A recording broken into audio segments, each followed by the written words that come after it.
Missed a video? Here's your 2-week roundup. From the Swedish Archer that makes Russians sweat, to the century-old M101 howitzer soldiers call out as too slow and too weak, to Belgium's FN Minimi everyone wants. Add German armor, Swedish firepower, and frontline voices spilling hard truths. This recap hits hard. Operator scanning for target. Azimuth 222. Altitude 2 kilometers. Target acquired. Standby. Missile launch.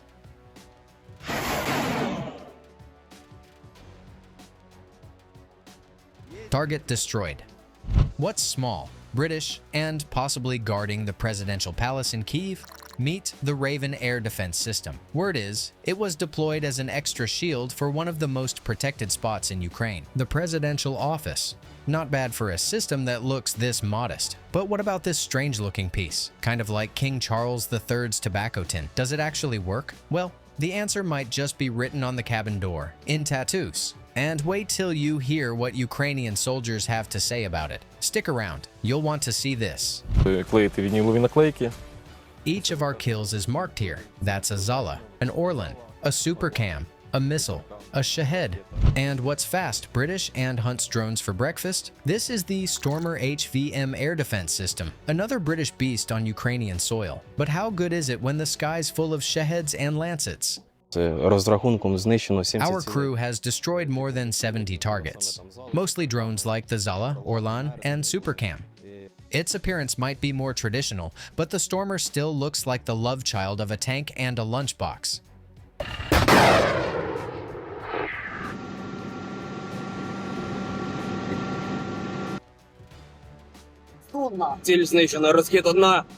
Both machines could be called baby Sams or baby-faced killers. But as you can see, these not-so-aristocratic machines know how to get the job done. The secret lies in what the engineers built into them, hidden tricks even their fancy cousins don't have. Some upgrades were only possible in wartime, when those endless general stuffed commissions suddenly stop mattering. Time to talk about those battlefield-born innovations. Let's go. Imagine a proper English housewife. She's got leftover potatoes, a bit of chicken, a can of beans, some spices from 2008, and maybe even dog food. And what does she cook? Smoked bacon. That's basically how the engineers at MBDA approached it. While they admit the challenge was tough, it took just 3 to 4 months to go from concept to a ready-to-deploy system. They shipped it to the front before the Ministry of Defense could even print out a manual. So what did the Brits have to work with? A pile of missiles. The system provided by the United Kingdom is equipped with ASRAAM 132 missiles. Missiles like AIM-132 are usually mounted on fighter jets, but the Brits flipped the concept, turning this air-to-air missile into a surface-to-air one. By now, we're kind of getting used to this trick, but this time it gets even weirder. 88-kilogram AIM-132 missiles were mounted on pylons salvaged from retired Tornado, Hawk, and Jaguar fighter jets. All of this was installed on a high-mobility transporter 6x6 platform, a Supercat HMT-600 with a 4-seat cabin. Honestly, those cream-colored seats look like they were pulled straight out of a British business sedan. Jaguar, Bentley, Vauxhall. Drop your guess in the comments. To top it off, they added optics and sensors left over from other projects. The result was the Raven air defense system, quickly mastered by Ukrainian troops. It's a really simple system, just 4 switches and a fire button. During combat, I pick the missile and hit fire. It drops off the pylon and reaches the target very quickly. Judging by how the control panel looks, there's no doubt this is still an experimental model, but the operator says the missiles fly very fast. So how fast are we talking? Alright, let's reveal what Ukrainians usually keep to themselves. The AIM-132 has a top speed of over Mach 3, but when it's launched from the ground instead of a fighter jet, that speed drops to Mach 2 to 2.5. Still, that's fast enough to get the job done. It's designed to hit UAVs, all types of cruise missiles, ideally, even aircraft or helicopters. The first Ravens arrived in Ukraine in spring 2023. By May 2025, 8 launchers had fired over 400 missiles at enemy air targets. The overall effectiveness? Around 70%. With that speed loss come other trade-offs too. For example, when launched from a jet, the AM-132 has a range of 25 kilometers. That's actually close to what the much pricier NASAMS can do with its own adapted AMRAAM-C missiles. Before we continue, please hit like right now. It really motivates us to keep making videos about real battlefield weapons, not fantasy toys like Chinese 6th gen paper fighters. Thanks. Launching from the ground means spending extra energy on acceleration and fighting gravity. So Raven's real-world range doesn't exceed 12 kilometers. As for altitude, the ground-launched AM-132 is effective against targets flying up to 8 kilometers high. Some specs, however, haven't changed much in the transition to ground launch. For example, the AM-132 can still maneuver under up to 50 G. That means the missile, both its structure and electronics, can survive forces 50 times its own weight while pulling sharp turns. That's 10 times more than any Russian cruise missile can handle, and 5 times more than most modern fighter jets. So when chasing down a cruise missile, ASRAAM moves like a hummingbird dodging a bulldozer. This is truly one of the best missiles in the world. But even it has one sensitive weakness: its infrared seeker. For a fighter pilot, this is great. It allows for a fire-and-forget launch. Shoot, break off, and let the missile do the rest. No further guidance needed. But the downside is that IR-guided missiles are vulnerable to thermal countermeasures, even though this seeker is a modern one. Maybe that's why Raven's success rate is 70% instead of 90% like the Stormer HVM? Either way, it's time to crack open this royal-looking box. Now, back to the Stormer HVM, which stands for High Velocity Missile. It's the self-propelled version of the Starstreak man-pads, mounted on the chassis of the light FV-101 Scorpion tank. No, there's no business class comfort here. It's more like an old food truck run by a retired Pakistani uncle. But Stormer uses laser-guided missiles, and those are a whole different story. There's a joystick for laser control. The missile follows the crosshair on the screen precisely. Thanks to this laser beam riding guidance, the target has almost no chance of fooling the missile with heat flares or evasive maneuvers. And escaping the Starstreak is nearly impossible. These missiles fly at over Mach 3.5. Now, that speed isn't enough to catch the fastest targets. For Starstreak to turn a drone into Swiss cheese, its max speed should be under Mach 1 to 1.5. Still, that's fast. But Starstreak has more tricks up its sleeve. This missile fires darts. Here's how it works. After launch, Starstreak splits into 3 metal darts. Each one knows where it's going and how to hurt, because each has its own guidance system and delayed action fuse. If one misses, the other 2 almost always hit and literally punch through the target. They follow the laser path painted by the operator. It's like throwing 3 darts at a dartboard at the same time, and doing it multiple times with both hands. While Raven carries only 2 missiles, Stormer in action feels more like firing a revolver. It's got 2 launch bays with 4 guides each, so you load 8 missiles with a max range of up to 8 kilometers, plus 12 more Starstreak missiles wait in reserve. That's very handy. The crew can reload right at the position. Another special feature, Stormer has no radar, which is why it's often called invisible. It emits nothing, so the crew doesn't need to worry about enemy anti-radiation missiles. However, we took down a Zala that was marking a target for a Lancet. Luckily, the Lancet hit just 3 meters away from us. So yes, the enemy can spot Stormer visually, which means in this war, not even invisible air defense crews can afford to relax. At the start of the war, Ukraine's short-range air defense relied mostly on Soviet systems. For example, the Strela 10 tracked SAM is also based on a tracked chassis, but its range is much shorter, up to 5 kilometers, and the max altitude it can hit targets at doesn't exceed 3.5 kilometers. The OSA air defense system has an interception ceiling of up to 5 kilometers. It was one of the key Soviet-era short-range air defense systems used by the Ukrainian armed forces early in the war. The OSA's main feature is its built-in radar, which gives it autonomy. But the radar is so outdated, you could say the OSA is like a grandma with binoculars and a shotgun. She might hit something, but only if it's not moving. Tunguska looks a lot more impressive. It has a range of 8 kilometers, the same as the British Duo. It also comes with twin 30mm autocannons in addition to missiles. However, Tunguska is a nightmare to maintain and weighs 34 metric tons. That's 3 times heavier than the British systems. But the Tunguska crew is protected by welded steel armor.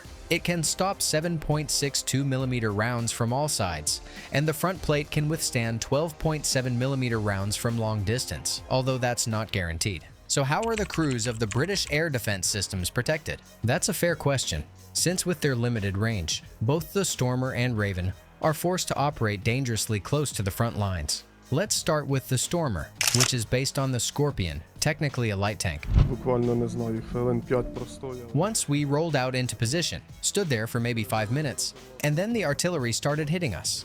A shell exploded right in front of me. I saw it, hit the gas, and ran. And it runs well. It can go almost 80 kilometers per hour, and it's pretty maneuverable. To be honest, Stormer's armor is like British humor, subtle and not great in every situation. The hull is made of aluminum, 20 to 60 millimeters thick. It protects against 7.62mm bullets, light mines, and, as you just heard, even shrapnel from a 152mm shell. But Raven doesn't even have that. Its only armor is the crew's prayers. So let's sum it up. These two weirdos complement each other like a pair of rowdy Brits at a pub. One throws darts, the other throws insults, but both hit the mark. The Stormer appeared in 1997 when drones were still mostly sci-fi. It was originally designed to hunt helicopters and close air support jets, and yet it's adapted pretty well to the drone era. Its main downside? The missile needs to be guided by laser all the way to the target, which means the crew must stay in position longer, increasing their risk. The Raven was created as a response to the new reality of war, where the skies are packed with UAVs. Because it's a mashup of different systems, Raven earned the nickname Frankensam. What's truly impressive is how quickly that concept was brought to life. Since Raven uses fire-and-forget missiles, its crew seems to be safer. Or are they? Let us know in the comments. What matters more for a modern short-range air defense system, speed or armor? Or maybe you have your own idea for how to fight drones? Share it below. And don't forget to subscribe to our channel. When you hit that subscribe button, you help us convince His Majesty the YouTube algorithm that this channel is worth recommending. Thanks for watching. Саня, 5 секунд до старту. Тільки не швиди. Підлети, подивися. Далі, далі, далі, далі. Ярик, запись, Ярик, запись. On the front in Ukraine, there are places you can only enter once.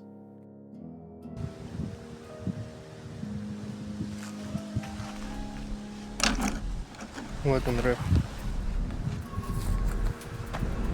Прям только что уебал. KILLZONE, a stretch of ground where every yard is in the crosshairs and every move is visible from above.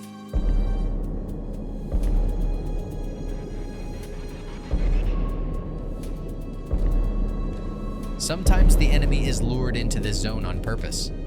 The path ahead made to look carelessly left open. Surviving even one day here is pure luck. Here's what one day looked like in a kill zone near Pokrovsk.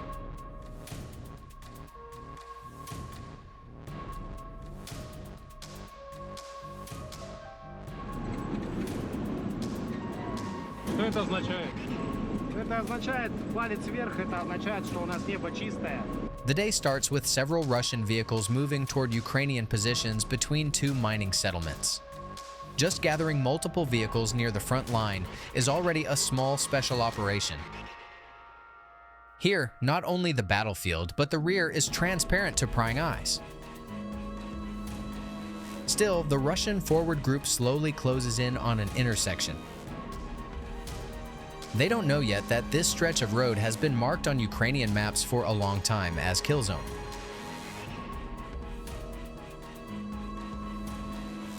Ukrainian troops have shaped this ground so that anyone who enters it will be caught in crossfire and torn apart by concentrated firepower. Sometimes it's mines dropped directly onto the road by drones.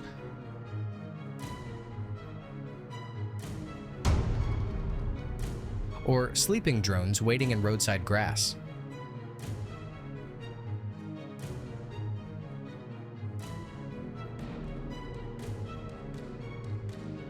It could be a pre-registered killing area for machine gunners or artillery.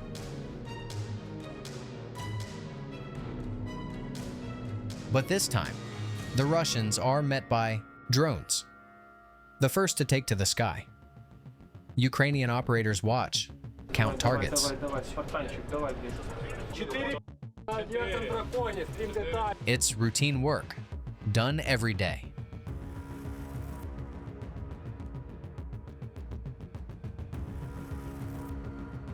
Seconds later, the first Ukrainian FPVs appear over the kill zone, carrying explosives.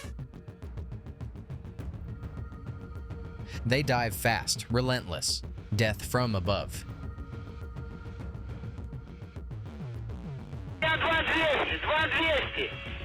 Hit after hit. No artillery this time, only birds at work.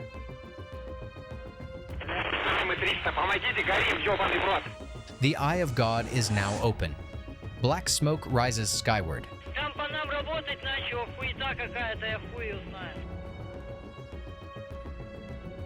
Those columns of smoke have become part of the local landscape.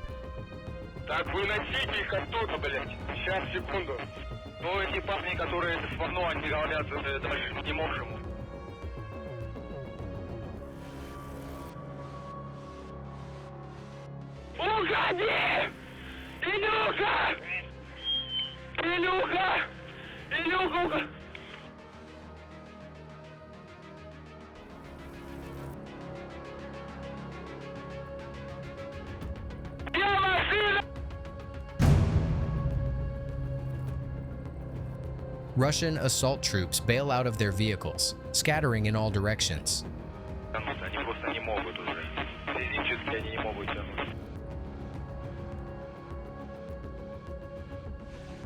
They try to run, but even their shadows betray them.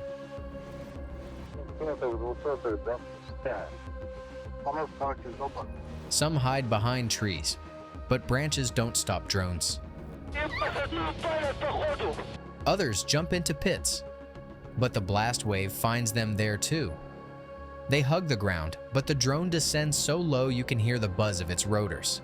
And then, boom, they crawl into culverts, ruined buildings, even outhouse pits hoping to disappear. But where can you run when you're being watched from above? The eye of God sees everything. It doesn't blink. It doesn't tire. It doesn't get distracted by mercy. Да, так буде заєбісь, тільки не швиди. Підлети, подивися. Далі, далі, далі, далі. Ярик, запись, Ярик, запись. Да, попал, заебись.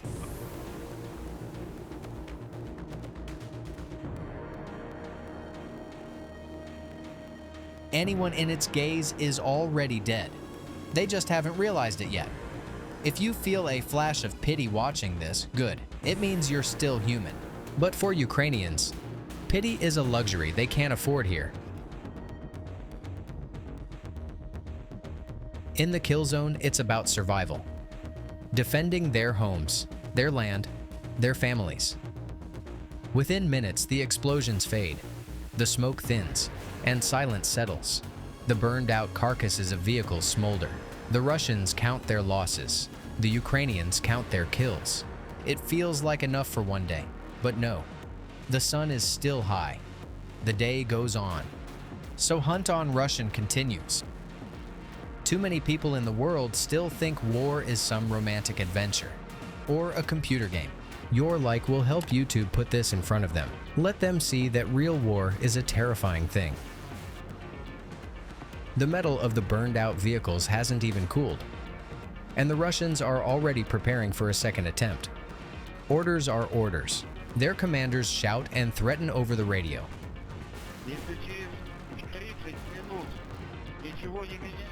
These threats are worse than the fear of death. Because when your bank card is in the commander's pocket, nothing is more terrifying than seeing missing in action next to your name on the roster. Some run between the bikes, checking if the engines are working. Some hide their fear behind the visor of a helmet. Some whisper prayers. Some try to act tough. And some are climbing onto a motorcycle for the first time in their life. But an order is an order.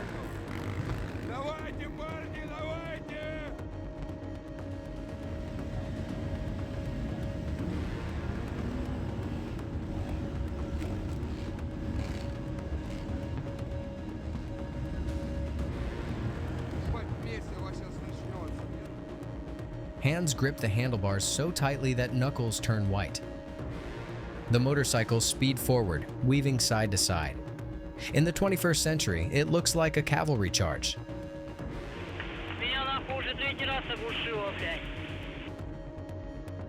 A heroic maneuver. That's how Russian commanders sell it to their troops. But those roaring engines, the faster they go, the louder they get, can be heard by more than just their own. The deadly intersection is now behind them. But have they truly cleared the kill zone? The Russians' goal: punch through the kill zone quickly, close in on Ukrainian positions, and use superior numbers to overrun them. For a moment, speed seems like salvation. The column splits into several groups, charging forward like zebras in the savannah. But all of them end up in open ground.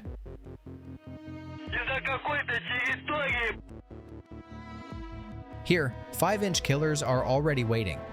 Somewhere above the engine roar is another sound, the faint whine of small propellers, carrying an attached VOG or grenade.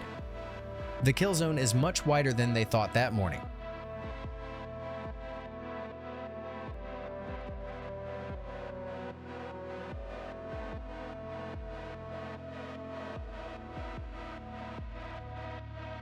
The bikers push slightly farther than the armored vehicles managed earlier, but only slightly.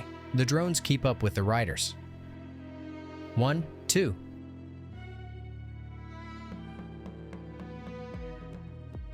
3.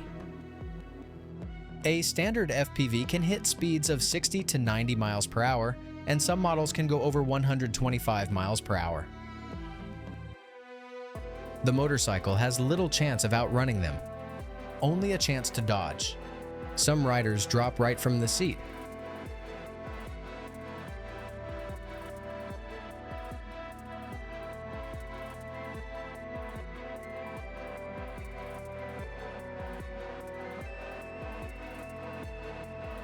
Some abandon their bikes and sprint into the trees, into a tree line, anywhere they might disappear.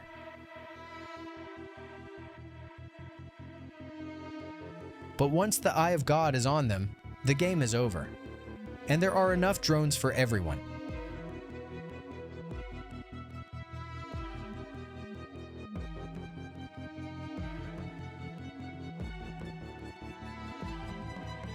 Finally, the roar of motorcycle engines fades away completely. Only the buzz of drones remains, watching, counting. The Russian dash seems broken. But the order is the order. The commander shouts into the radio to keep moving, on foot.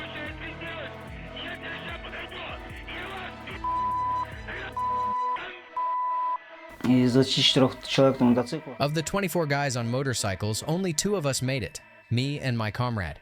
They told us to go forward. I said, "There's just 2 of us. We should wait for the others." But they said, "Just get there. Secure the position and that's it." Ending up in captivity after this meat grinder might be the best outcome, but most stormtroopers face another fate, because refusing to advance can mean being shot by your own or even by your own side's drone, whether you're wounded or not. They walk on, step by step, into the sunset, across shattered fields and ruined villages. But that familiar, ominous buzzing overhead means they still haven't cleared the kill zone. Does it even have an end? At night, on the edge of a village, a new assault group forms. At the opposite edge of the kill zone, in a Ukrainian dugout, the next batch of FPVs is being armed. Meanwhile, on the other side of the planet, in a Chinese factory, the next batch of motorcycles is ready. In an Indian port, another tanker of Russian oil is being unloaded. At a Russian army recruitment point, the next man is signing his contract. Somewhere in one of these places is the off switch for the kill zone. Write in the comments, where do you think it is? Or share your own answer. Thanks for watching, and don't forget to subscribe. And now, a bonus video for the most patient viewers.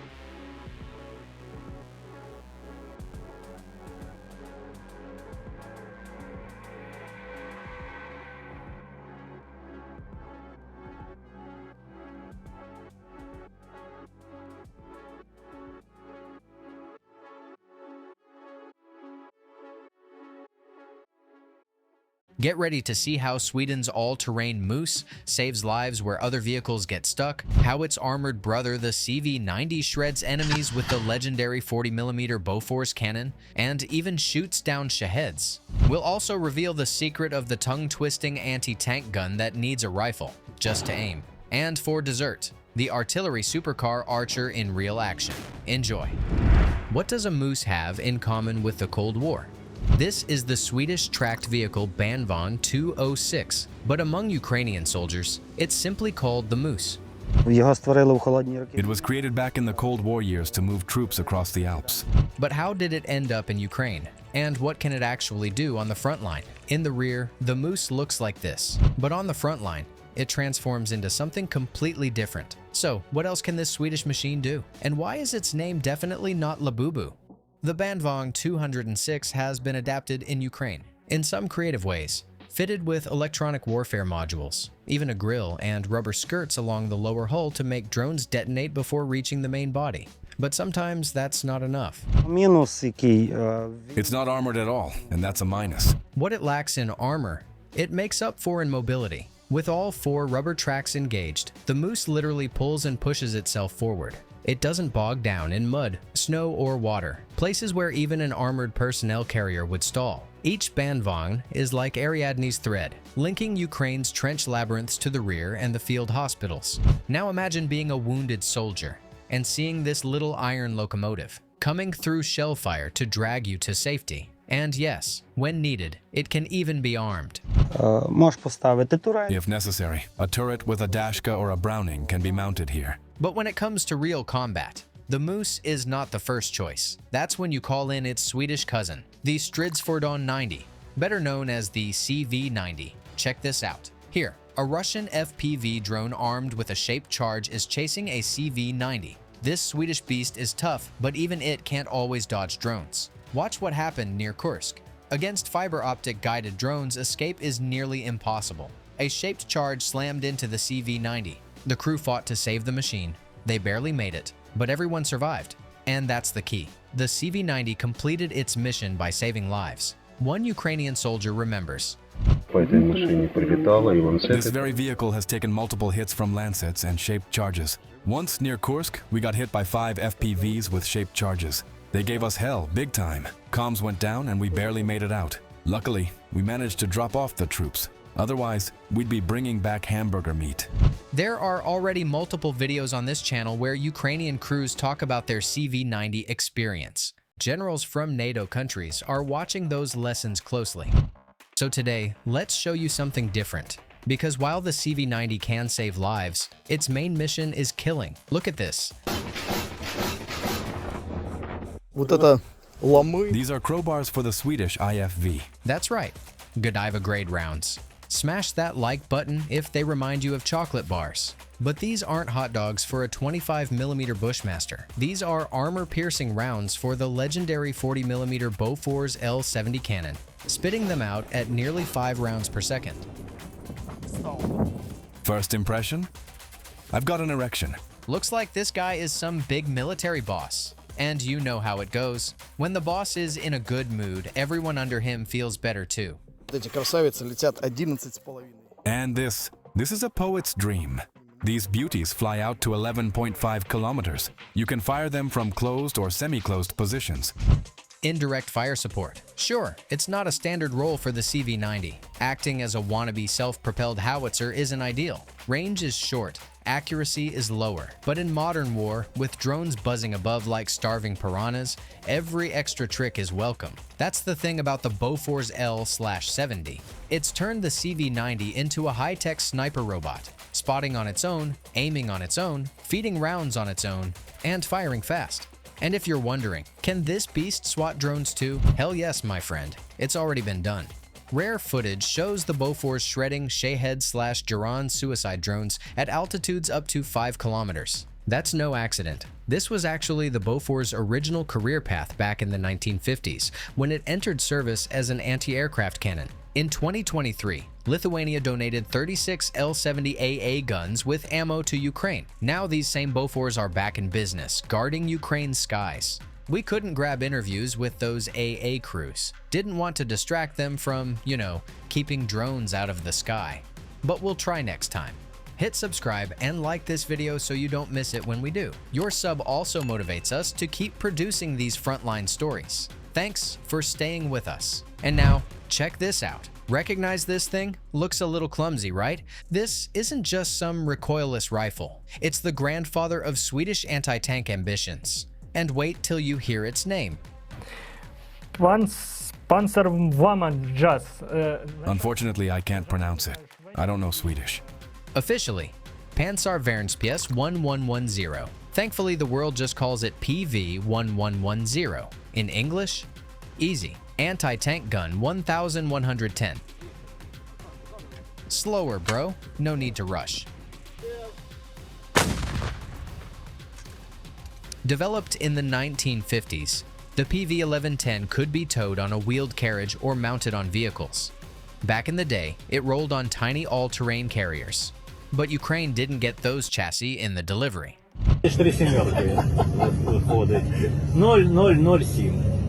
Maybe someone on the Ukrainian side just skipped the chassis because the name was too hard to type into the contract.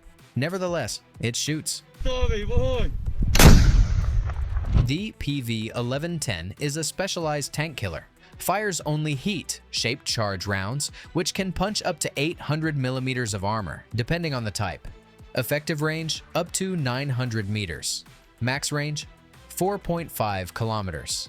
But here's a fun little secret most people miss in the videos. Це зверху. Ти бачиш? See that on top of the barrel? At first I didn't understand what it was for. Turns out it's a Ljungman rifle, 7.62 caliber. Exactly. It's the Swedish semi-auto AGM-42 Ljungman, but here it goes by another name. Why is it bolted onto an anti-tank gun? 333. The tracers fired from that Ljungman rifle help crews zero in their aim before wasting precious HEAT rounds. Smart, right? Even though the PV-1110 still sits in some Swedish airborne tank and infantry units, and even in a few Baltic armies, it's no longer in serial production. But hey, Sweden is still the undisputed champion of anti-tank weaponry. This is the Carl Gustaf recoilless rifle. Finally, thank you, Carl, whoever you were. At first glance, the Carl Gustaf looks simple. Just a 1 meter long tube, weighing a little over 10 kilograms. Caliber 84 mm. Caliber, 84 millimeters. Here's a tandem charge round. This smaller section defeats the reactive armor, and the main charge punches through the tank's base armor. That's the strength of the Gustaf. Versatility. Some rounds penetrate over 400 millimeters of armor. Others burst into dozens of lethal fragments, mowing down infantry. Still others lay down smoke to cover your movements. And of course, incendiary rounds. Well, you know what those are for. But here's the coolest feature. One important feature of the Carl Gustaf is that it's rifled, so it's very accurate. If you're firing at a stationary target from 600 to 700 meters, you can be very precise. Sure, the versions supplied to Ukraine are older. No fancy electronics, no thermal scopes. But in skilled hands, this simple tube can ruin the day of any armored monster. It's best to operate it as a two-man team because it's awkward for one. While one holds it, the other reloads from the back. Way easier in combat. But when it comes to storming enemy trenches, the coolest duos work a bit differently. I always start an assault with an AT-4 shot at the enemy position. Unlike reusable launchers, the AT-4 is single-use. You fire it once, then toss the empty tube. That makes it light and simple. No need to reload under fire. Just shoot, ditch, and keep moving. Even older soldiers love it because it's light and handy. The single-use Swedish AT-4 comes in several versions. The lightest with a heat warhead weighs 7 kilograms. The heaviest with a standard HE frag anti-structure warhead weighs almost 9 kilograms. The AT-4 even has a built-in sight. Nothing fancy, no high-tech. So why are Swedes so good at this? Because Sweden trained for decades to repel a Soviet invasion. They prepared to hit armor from different ranges and positions. From trenches, from vehicles, even through house windows. Now, this Cold War weapon is helping Ukraine. And if the AT-4 is the noob's classic, fire and pray you hit, the NLAW is the pro's weapon. If AT-4 is a rock, then NLAW is a guided arrow. At first glance, NLAW looks bulky, but no, it's pure Swedish engineering malice aimed straight at Russian tanks. Imagine this. You're standing by the road. At 200 meters, an enemy APC is crawling toward you. You just pop the tube, line it up, click.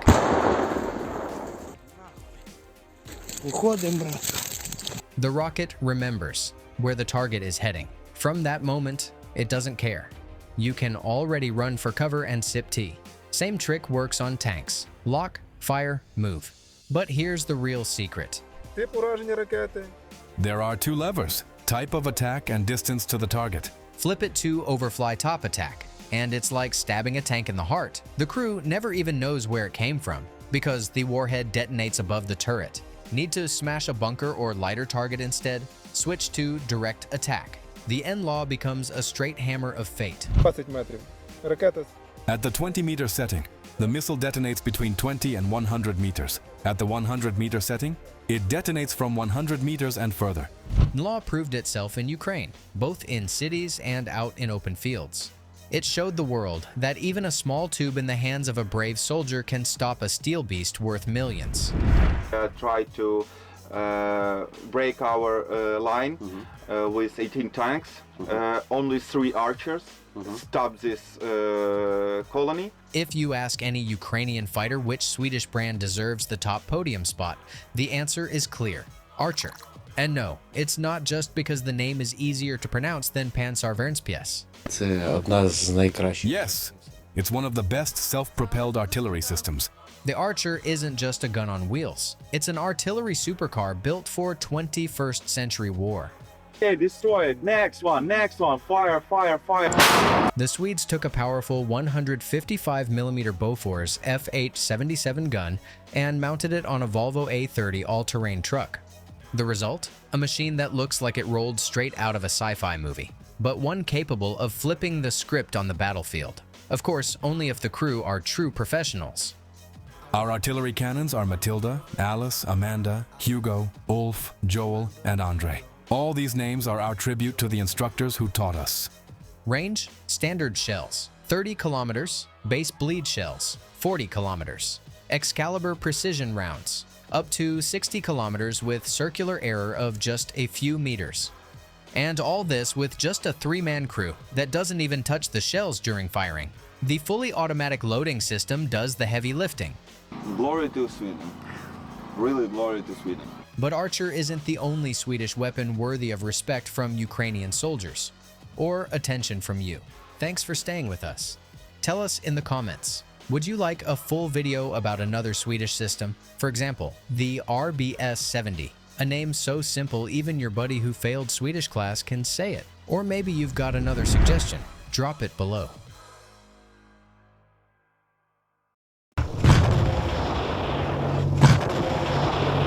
Ladies and gentlemen, thanks to the 45th Separate Artillery Brigade, today we'll get a chance to see the Archer self-propelled artillery system in action.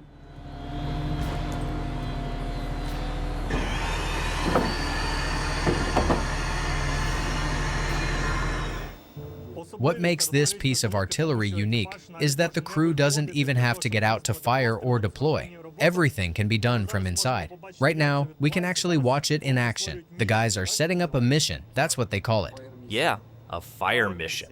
A fire mission. One shell, one shell. Target lined up. Ready. Target lined up. Ready to fire. Guys, what the hell can I do here to help? What can I push to be useful? I'm not making any decisions, just giving moral support. Man, this is insanely elite gear. Getting picked to train on it must have been wild. How brutal was the casting? And how the hell do you pass it? We trained in Sweden for 2 months. It was pretty tough. No weekends. This is very meticulous work. Thankfully, we had great instructors, great translators. We were very lucky to work with such a team. And now it's non-stop work, you're always operating? Yeah, tons of work. No holidays, no weekends. We just keep working. Damn, I'm guessing your fellow artillerymen are jealous you get to serve on Archers, right? We don't really talk to others much, but when we're driving down roads or through a town, we catch those looks. Everyone's super curious. The vehicle looks unusual, interesting. People stare, wave at us. It's nice. So here it's just two operators? Or are you gunner loader? Or is there no such role here? I'm the operator. I'm the commander and driver. This spot here is for the turret operator, but at the moment there's no turret installed. So right now our technician rides there. A turret, meaning you could mount a 12.7 up top or something? A Browning? Yeah, Browning.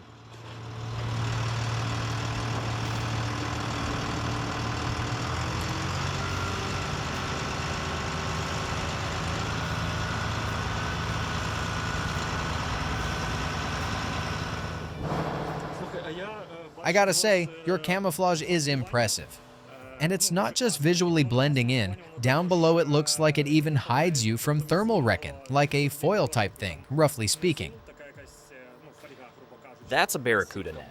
It's heat insulating materials so you can't be seen through thermals. It protects us from anything thermal imaging based. Back in Sweden during training, one of the instructors hid himself so well, we spent about 40 minutes driving around looking for him.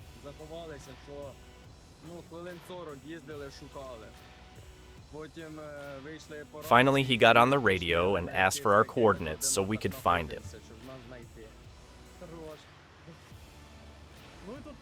And here you've got a bunch of natural camouflage too. Looks like dust has built up on it a bit. Best camouflage there is natural camouflage. So, are you mobilized or on a contract? Mobilized. Mobilized. Knows English. But what were you like before the full-scale invasion? I've only got the basics in English. I don't speak it fluently.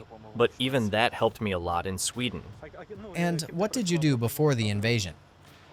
I worked in the energy sector, but I was studying to be a sailor in higher education. By trade, I'm a long-distance seafarer. They tell us if you're ever sent for training, you need English. And I'm like, my English isn't good enough. I'm not cut out for it. So, am I right to say, for any service members watching us now, believe in yourselves. What level would you need? Like pre-intermediate? Even basic beginner is enough, because you've got interpreters there too. They help. So, believe in yourselves and keep improving.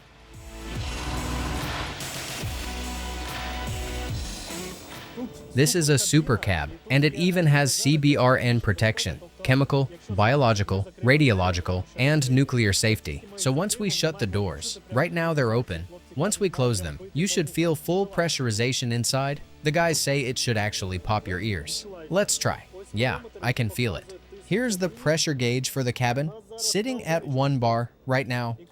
And when they fire, the guys say gun gases don't get into the cabin. That's wild. This is a mini boiler. You can make coffee, boil some water, heat up food. Rinse up, then get back to work. Shut yourself off from radiation. Finish your mission, sit inside, and eat your borscht. Look, the specs say it can fire off its whole ammo load, 21 rounds, in under 3 minutes. Ever actually emptied the whole drum like that? Yeah, well, not the whole drum. We did like 15 rounds. But yeah, we load the fire mission in, and the machine just works.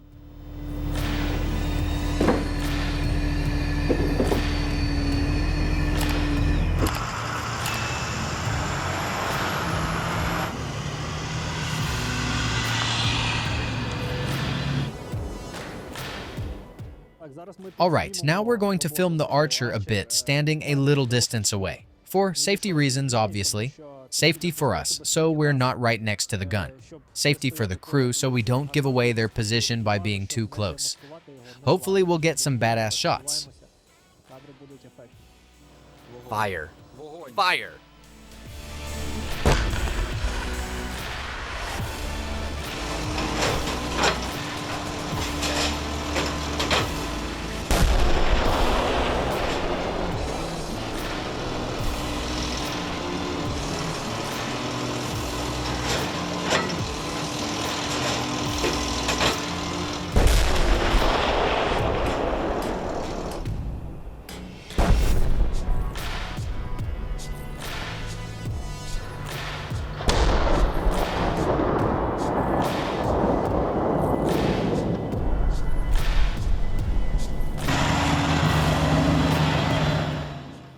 and we have just seen with our own eyes how fast the Archer deploys, how fast it gets the job done, and logically, how fast it needs to haul ass off the firing position before enemy counter-battery wakes up, before you get spotted, before they hit back. We don't know which specific targets were destroyed here today, but taking into account that this artillery system only works against high-value and very priority targets, we're hoping today was an important, very productive day, and that we'll see it reflected in the general staff's stats. Just want to underline, this kind of fast, disciplined, professional work is only possible because of a truly expert trained crew, like the one we saw here today.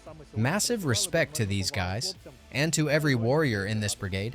But how does the Archer perform in real combat? What do Ukrainian soldiers say? The 45th Separate Artillery Brigade of the Armed Forces of Ukraine is giving news of the week this exclusive battlefield footage. On it, the Swedish Archer SPG in action. The guys only got this weapon system relatively recently, but they admit it feels like driving an elite off-road SUV. Operating this SPG is pure pleasure. The Archer has been in service with our units for about the last 2 months. Its primary targets are enemy artillery, enemy manpower concentrations, and armored vehicles. And judging by how Archer performs in combat, troops immediately noticed. The difference with the old Soviet systems is simply colossal. The Archer stands out thanks to its high speed and mobility, its automatic loading and correspondent high rate of fire and maximum crew protection. The firing crew is just 3 men, which lets us keep personnel as safe as possible. The system's armored combat cabin lets us control everything from inside. Archer has bulletproof, fragment-resistant, and anti-mine armor, and to operate it, you don't even need to leave the cabin. The entire firing process can take literally a few minutes. This system can strike targets at 20, 30, 40+ kilometers depending on shell type.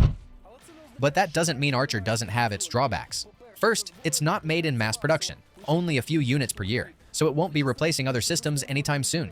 You need to understand how to integrate them in combined work. Second, Archer hasn't really got combat experience yet. The Russo-Ukrainian War is the first conflict where it's being used. Artillery systems are lacking in general. So missions that might seem better suited to simpler SPGs also end up being handed to Archer. Still, so far Ukrainian troops have no complaints. This Scandinavian Archer performs at a full 100%. In the future though, when it comes time to choose one main self-propelled howitzer type for the AFU, it's not guaranteed that Archer will be that pick. Ukrainian-built Bodon SPGs are now rolling out at 6 units per month, and there are currently 3 times more French Caesars in Ukraine than these Scandinavian Archers. Still, the main thing is that these +8 extremely modern cutting-edge barrels are already here in the fight with the armed forces of Ukraine, tackling a wide range of missions. Bam, bam, bam, bam, bam, bam, bam, bam.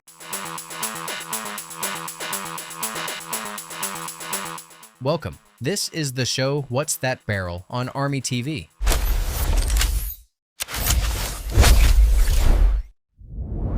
My name's Serhiy Lipko. This here is Borscht, recon scout from the 4th Brigade Rubizh of Ukraine's National Guard. Good to see you, brother. Good to see you too, man. And today, we're going to talk about the Belgian machine gun, the FN Minimi. Right away, we can open it up, get a look at its inner world, so to speak, see its construction, and we can throw it back together just as quick. Its internals and build are pretty simple. It strips down and goes back together fast. Yeah, relatively easy, also if you know where each part goes. How long have you been fighting with the Minimi? Since 2023. Right away, they made me a machine gunner. My platoon commander looked at me and said, "All right, you're big, you're strong. You're the gunner now." I just shrugged and said, "Okay, deal." But you're a machine gunner with the Minimi, so that means there was someone even bigger, stronger, hauling the Degyaryov or the PKM? Yeah, exactly. Because the Minimi's light. Probably one of the lightest machine guns out there. Yeah, weight's pretty modest. 6.5 kilograms, about 14 pounds. If you compare it to the PKM, it's way lighter. The PKM runs around 7.5 kilograms. That's about 16.5 pounds if I'm not mistaken. Ever had to strip it in combat, like when it jammed up? Yeah, a few times. Once it got completely buried in dirt, so I had to break it down and clean it. Luckily, it wasn't during a storm assault coming straight at us, so yeah, stuff like that happens. But overall, it's a damn solid weapon. If you take care of it, it takes care of you. Sure, it's got its downsides. Every gun does. Now let's see how quick it really goes from strip down to first shot fired. That's it. She's good to go. We can fire.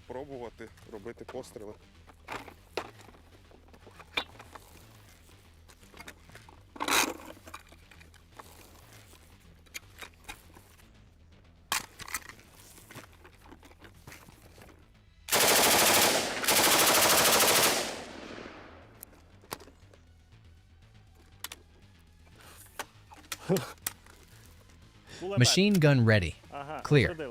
Wait, you just fired without ear pro? Yeah. Man, that's a good way to wreck your ears.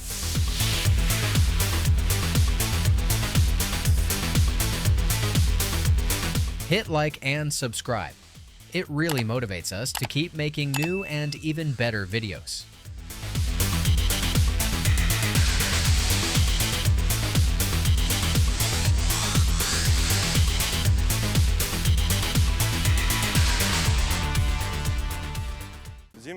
Because of how compact it is, you can storm pretty much any trench with it. The enemy's expecting the usual tat-tat-tat of single shots, Kalash or ARS, but suddenly he gets hit with a wall of fire, and the belt just keeps feeding. It doesn't stop. You keep laying it down, and sometimes the enemy just freezes up, shocked, like, what the hell is tearing into me? About the sights, this one's got basic iron sights, but I've seen guys slap prism optics on here, even sound suppressors, so it's open to upgrades. Yeah, of course, you can mount just about anything on it. Red dots, I've even seen guys throw hunting scopes and machine guns, whatever you want. You can put on lasers, vertical grips for better control. The only thing you really can't swap out is the stock. That's unique to it, and honestly, I don't even know where you'd go to change it. In combat, what's been your longest shot? And what's your shortest? Well, its effective working range is about 600 meters. That's roughly 650 yards. Of course, the round itself flies a lot farther and still has killing power. But using 5.56 from this platform at long distance, it's just not practical. That's more the job for heavier weapons. Position guns like the PKM or the Browning .50 caliber, that kind of stuff. That's 6.5 kilograms, about 14 pounds. Is that the gun alone, or with the ammo box? That's without the box. Without the box. Yeah, just bare gun weight. What about the ammo boxes? This little one. That's a 200-round box. They've got 100 rounders, 200 rounders, and there are also some fabric pouch-style mods. Those are smaller, hold 100 rounds too. Can we open one up and take a look? Here, take it. So, the box is disposable? When you're done firing, do you have to report on it? No. You don't have to chase down the belt or dig out the box to return it like, oh damn, better account for this. Nah, none of that paperwork bullshit. They're just expendable. And one of its key features is, besides feeding from belts and boxes, you can also stick a regular magazine in there. Yeah, of course. Absolutely. So, theoretically, the way it's designed, if you're out of belts, out of boxes, completely dry, you can switch to mags, like a last chance, last hope kind of backup? Yeah, pretty much. But the tech manual itself says to use mags only rarely because sometimes it jams. The spring in the mag forces the rounds up and you can get a misfeed. 2 rounds might catch together, get stuck at the feed ramp. So show me, where do the mags actually slot in? Right here. This spot, yeah? And you can't load a mag if the box is already mounted, right? Right, no way. So basically, it's nice that it's got dual feed, but let's be real. Running it like a mixer with both at once? No way. No. And look, if the tech manual says mags are for extreme cases only, then it's literally last ditch, when you're completely dry, and when Army TV is shooting a feature about the Minimi. Yeah, more or less exactly that. Alright, then let's try firing it from a mag, see what happens. Yeah, let's give it a go. Disconnecting the box. Here's a special latch right here. Might be hard to see. That's it. Slotting in the magazine. Charge it up. Ears good? I'm old school. All right, we're good to fire.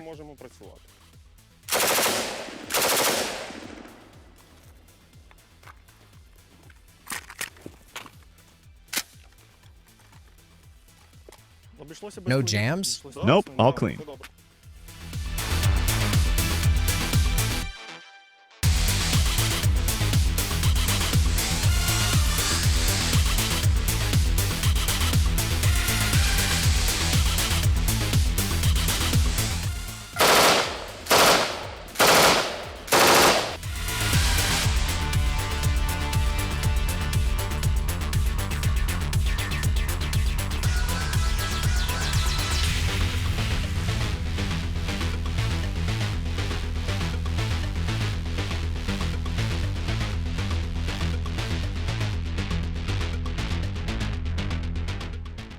Now, carrying it, obviously, it's got a handle. But do you run around carrying it like that, or do you throw a sling on? Depends. Totally depends. There's no rule to it. With a sling, it's way easier, of course. You can haul it much longer. Carrying it on one arm, no way you last long like that.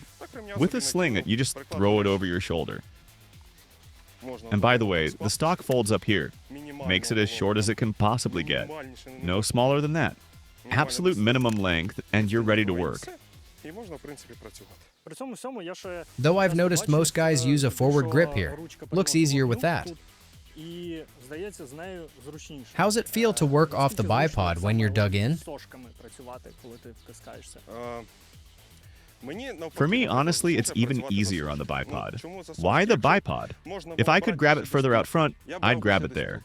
Why? Because it gives you way more control over the weapon. You control the recoil better. Yeah, it's light, but it's still recoil. It hasn't gone anywhere. So I always try to stretch my arm out and hold it right by the bipod legs.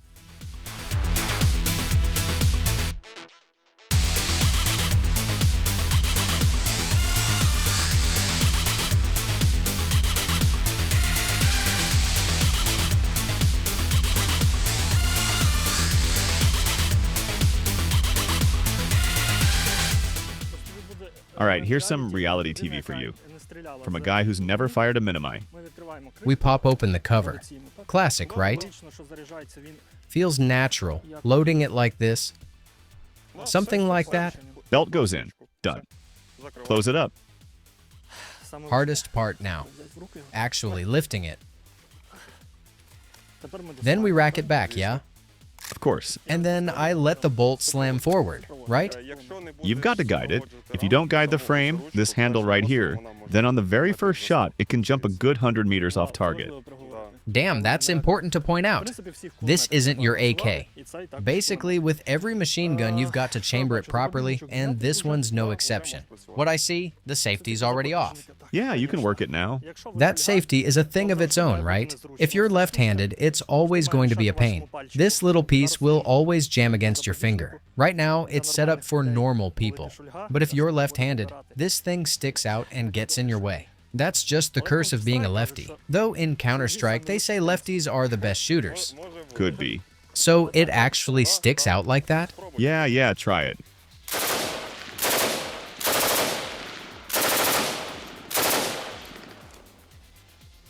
Safety.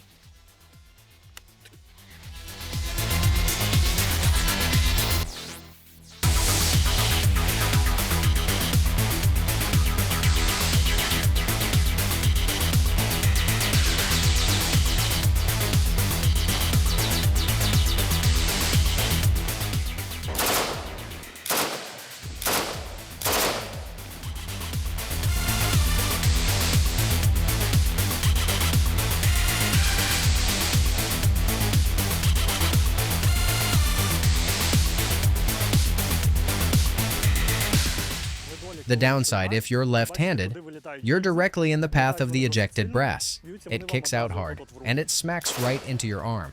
Sure, if you're a lefty, you can shoot, but you've got to understand what kind of weapon this is. Even the simple case of spent shells flying out, you're holding your arm right here, you're firing, the brass is ejecting, and even through your uniform it leaves burns and marks like this. But in practice, you said usually lefties don't even get issued a machine gun. They won't give you this MG because it's just too uncomfortable. Even flipping the safety on won't be convenient, so most likely you won't get it. But of course, there are exceptions. Right-handers definitely have the advantage here.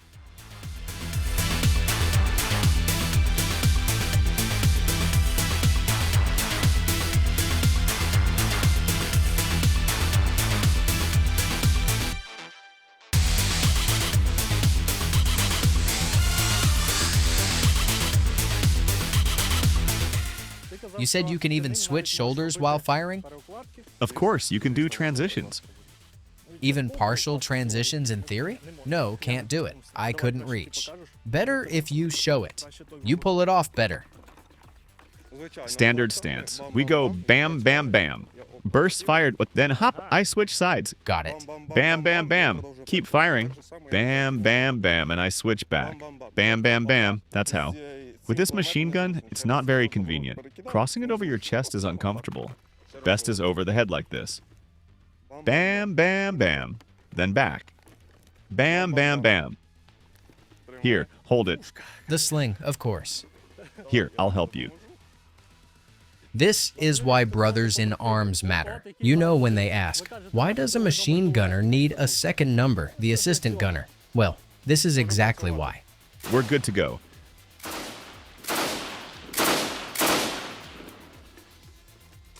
Oh, I could be doing this for the rest of my life.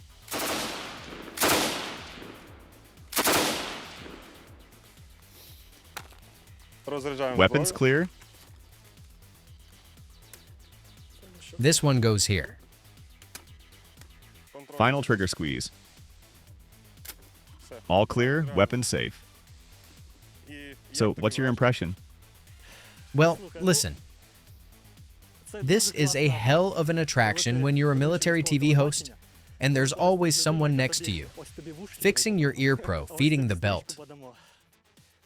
It's always about looking out for your brothers. In combat, you've got to keep your head straight to fight with something like this. Even though it's short and light, the first second you pick it up, compared to, say, full-sized machine guns, you think, yeah, easy.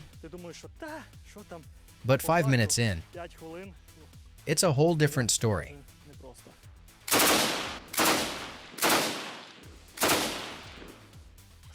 So, machine gunners. What workouts do they need most? What's key? Cardio or pure strength for a machine gunner? Both cardio and strength, plus endurance drills. Basically, you need all of it. Here, to let you really feel this gun, I'll give you a simple drill. Walk a few meters, say 10 to 15 feet, while laying down fire on a target. Then, boom, you drop to one knee, fire again, then prone. You hit the dirt and go prone. Bam, bam, bam. Keep firing, that's it. That's the whole drill. But even this simple drill, it should be practiced, especially right-handed. I can handle a light one from the right hand. Not perfect, but I'll give it a shot.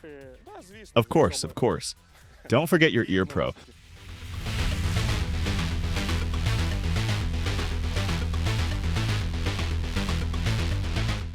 I'll do a few shots on the move, drop to my right knee, then prone. Sounds simple enough. And if I can do it with my right hand, then you, dear viewer, you'll handle it easily. Let's work.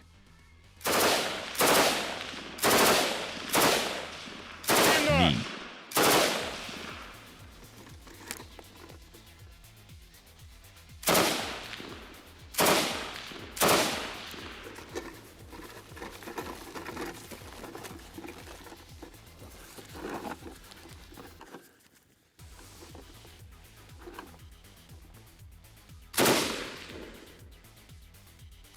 It's a machine gun. Lock it down. Lock it down. Lock it down. Lock it. It's a machine gun. It's a machine gun. Keep going. Keep working it.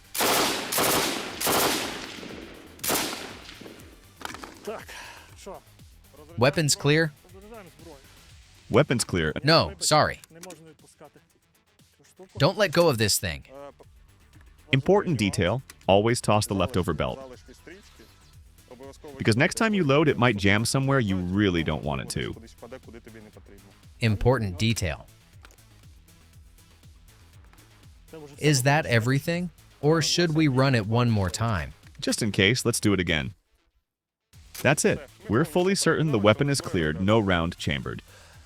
Listen, I'm convinced now. This thing is a beast of a weapon, especially in the hands of a real pro, a trained machine gunner, a recon man who knows his craft. Thanks for opening it up a bit, letting me handle it, letting me play with it. I get it. This is serious hardware. Serious men take it out on serious missions. And for that, including you personally, I'm grateful for the time you gave me. And of course, for your service, Mr. Borscht. Thank you.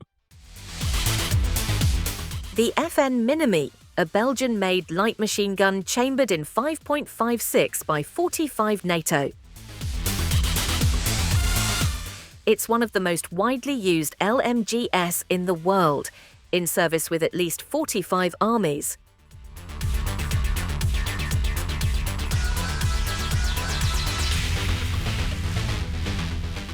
It was the first mass-produced machine gun that could fire both from a belt and from standard magazines. It has a quick-change barrel system. An experienced operator swaps it in under 5 seconds. We take the machine gun, reload it, always. Push the lever, lift slightly, push forward, take the new barrel, snap it in place. Ready to go. It's already charged, good to fire. That's it. The barrel life is around 200,000 rounds, making it one of the most durable light machine guns in its class. Hit like and subscribe. It really motivates us to keep making new and even better videos. As soon as we pulled back, 2 enemy artillery rounds landed right next to us. That was a direct strike nearby. The crew of an American M101 howitzer came within seconds of being wiped out by counter-battery fire. If the Russians had scored a direct hit, the results would have been catastrophic. Ukrainian gunners have brought back to life a battlefield legend, a howitzer that saw action in World War II, Korea, and Vietnam. But can this antique still be trusted in the most critical moments of modern war? After all, it was born in the 1940s. We'll find out, and the answer is waiting for you at the end of this video. Before reaching Ukraine, the M101 traveled a long and winding road. In the 1970s, the US Army transferred the howitzers to Denmark. Then they went to Lithuania, and only after Russia's full-scale invasion did they arrive in the hands of Ukrainian artillerymen. Sounds like a Cold War road movie, doesn't it? But let's get serious. There's no rest for this gun. These days, its barrel barely cools before a new target appears on the horizon. It's incredibly accurate. In one day, the most we've fired is 235 rounds. When the enemy is pushing in, we can't let them through. The enemy has to be destroyed. Today, the M101's fire is corrected by drones, something the original designers could never have imagined. In their time, war wasn't this fast, this dynamic. This is the M101A2 howitzer, caliber 105 millimeters. Right now, we're firing at distances of 5 to 6 kilometers. We're corrected by drones, so we can quickly find targets and adjust fire. I like this gun because it's light and mobile. If they spot us, we can relocate fast. The crew also uses a clever night aiming trick: flashlights. At night, we set up our aiming point using flashlights, turn them on and adjust by them. 3 flashlights in a line make aiming more precise. We used to work with just 1, but we realized 3 gives us better accuracy. Because of constant Russian assaults, the crew has to pull round-the-clock shifts to be ready for immediate fire missions. The lives of the infantry in their sector depend on their vigilance. They keep coming. Right now, we're repelling attacks. At night, it's less intense. Mostly they start from 4 a.m. and keep going until 8 or 9 p.m. After that, small groups might move in, but the heavy fighting runs from morning until evening. Hit the like button so this video reaches as many people as possible. Unfortunately, in war, there's never a 100% guarantee you'll silence the enemy. The Russians won't just give up. They keep hunting for M101 positions. Yesterday, we came under counter-battery fire. They worked us over, started shelling our position. So what keeps this crew going under constant fire? It's not just duty. In the Ukrainian army, brotherhood comes first. Over the course of service, and especially during war, comrades become something more. They become family, a crew that eats together, fights together, and survives together. And the guys on this M101, they're no exception. One of them was nearing the end of his mandatory conscript service. So, did he pack his bags and leave? No, he stayed. Because walking away would have meant leaving his brothers behind. They gave me a choice. Either I go back to Odessa, stay a conscript, and wait around for who knows what, or I sign a contract and stay with my guys. I didn't think long. We got together, talked it through. None of us wanted to stay as conscripts. We decided we'd stick together, like one big family. Another crew member had already gone through hell in the infantry, holding defensive positions and going into dangerous assaults, where the risk of losing your life is just part of the job. Here's how long he's been at the front. 2.5 years. And always in artillery? No, I was a year in the infantry. From the very start of the war, I was in assault infantry. How did you end up in artillery? It's my specialty. I did my conscript service as an artilleryman, so I went into it by trade. Because of his infantry background, he understands exactly how critical artillery is. A well-placed barrage can silence enemy fire and save dozens of lives. When round after round is flying toward the enemy, the infantry feels that support and gains the confidence to keep pushing. We believe that on the battlefield, artillerymen and infantrymen are the best of friends. Do you agree? As they say, serve in the infantry first, then you'll know exactly how to cover your brothers. So we work, no slacking. We cover the infantry as best we can. The blood of the infantry is the sweat of the artillery. And how far does that commitment go? Sometimes all the way into what feels like a movie scene. During one M101 combat mission, Russian and Ukrainian guns went head-to-head in a brutal counter-battery duel. A few seconds difference, and lives would have been lost on both sides. But did the Ukrainian gunners stop there? Not a chance. While 105mm shells rained down to suppress the enemy, Ukrainian troops used that cover to pull off something wild. They stole a Russian tank. Sounds like Hollywood? Like Saving Private Ryan? Maybe. But this one was 100% real. On the way back from working with the gunners of the 15th Karadag Brigade, we found out two things. First, right after we pulled back, enemy artillery landed 2 rounds right near us. That was a direct strike close by. Second, we learned that at the same time our artillery was firing, the 15th Brigade was using that cover to load up, basically steal, a Russian tank they'd been using to block the road. Subscribe to the channel if you want to hear more of Ukrainian frontline stories. Another M101 howitzer crew is stationed on the Eastern Front, where the Russians don't spare their KAB-guided bombs, pounding the sector where Ukrainian artillery operates. To stay alive, the men have built a cozy dugout, not only a shelter during attacks, but also a place to rest and recover. When your mind and body are pushed to the limit, such a dugout feels like a paradise island. We try to make everything as good as possible. Equip the dugout with the basics for service so it's warm. We've got comms, a radio station, Starlink, and the bare essentials for cooking so we don't go hungry while on duty. Before mastering the American gun, this soldier earned his baptism of fire on the Soviet-era D-30 howitzer, inherited by Ukraine's armed forces after the USSR collapsed. I've been working on this gun for 3 months. Before that, I spent a year on the D-30, also as a gunner. His time on the D-30 gave him the basics, skills he could adapt to operating modern Western artillery. Here's what he says about the similarities and differences. Of course, a lot is similar. Almost everything, really. The M101 is even easier in some ways, because here you've got 2 gunners. One handles the traverse, the other sets the sight for range. That makes it easier? Yes, in one way it does. But with the D-30, you do everything yourself. Set the range, set the traverse, aim. Here, you have to check with your partner, make sure he's ready. You have to sync with each other. His crew targets enemy infantry and fortifications, holding back assaults and breaking up storm groups before they can even reach Ukraine's infantry lines. We mostly work on concentrations of manpower, recon spots where they're gathering, maybe in a house, a basement, a tree line. We get the coordinates, quickly aim in, adjust, and fire. If the target's destroyed, we hide and head to cover. One of the strangest targets the M101 has hit in Ukraine? Russian biker assault troops. And light vehicles don't get off easy either. We've worked the gun to its max range. 10 kilometers, also at 8 and 7 kilometers. Anywhere we have targets and correction. We mostly hit infantry, even in cover. But we've had motorcyclists roll in. We worked them over too. Light armored vehicles, pickups, whatever shows up. The hardest job for the M101 crew is hitting moving targets. But that doesn't mean Russians can relax. If they've been in a pre-registered kill zone, there's already a nasty surprise waiting. It's hard to hit Russian bikes on the move. Usually we aim at an intersection or a spot we've already dialed in, so when they arrive, we're ready.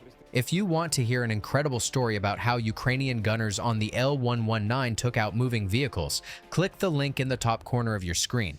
But for now, let's figure out if 105 millimeters from the M101 is really enough on the battlefield.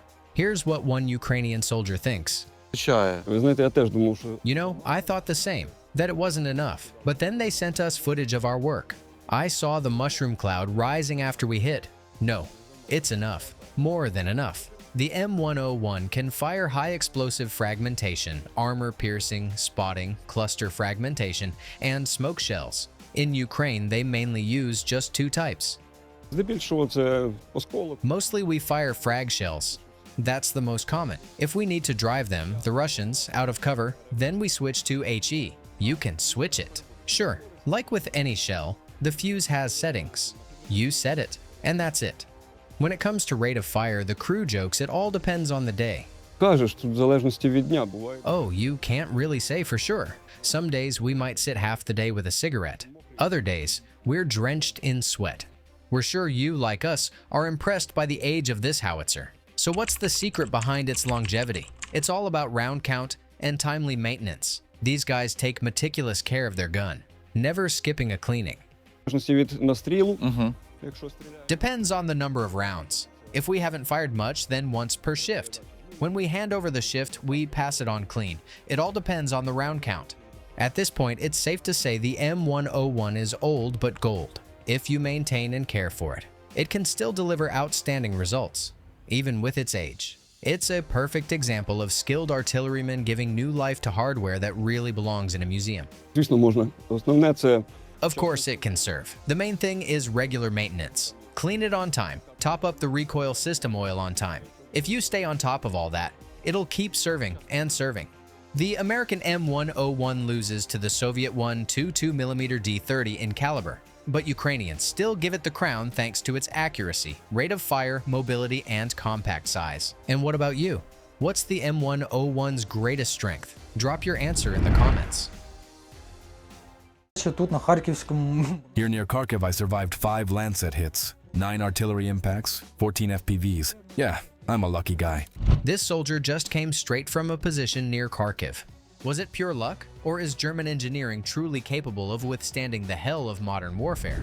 Overnight, Russia thought its rear areas were safe, and then the battlefield changed forever.